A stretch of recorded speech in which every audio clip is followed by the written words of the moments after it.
When he left the Federal Reserve in 2006, after 18 and a half years at the helm, Alan Greenspan was a legend. He has dominated his age like no central banker in history.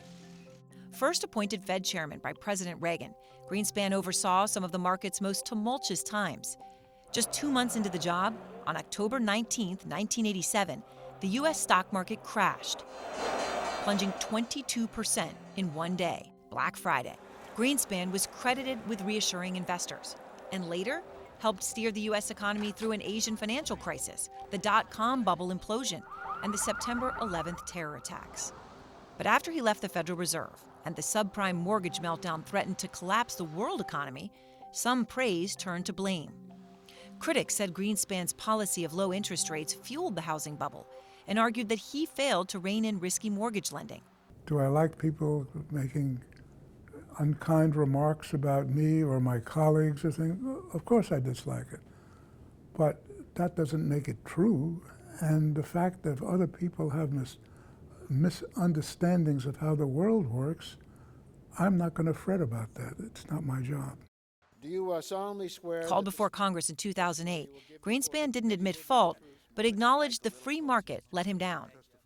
I made a mistake in presuming that the self-interest of organizations, specifically banks and others, was such as that they were best capable of protecting their own shareholders. That, as I said, shocked me. I still do not fully understand why it happened.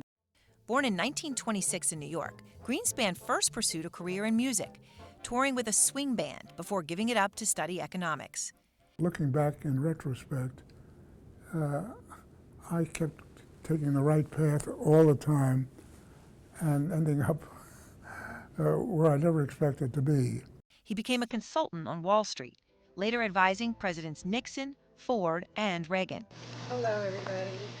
Greenspan also found time for love, marrying NBC correspondent Andrea Mitchell in 1997.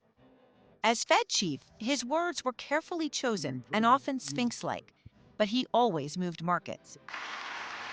In 1996, wondering if stocks were overvalued, Greenspan posed this question during a speech in Washington. How do we know when irrational exuberance has unduly escalated asset values? Within hours, stocks around the world sold off, cementing his reputation as a global economic force.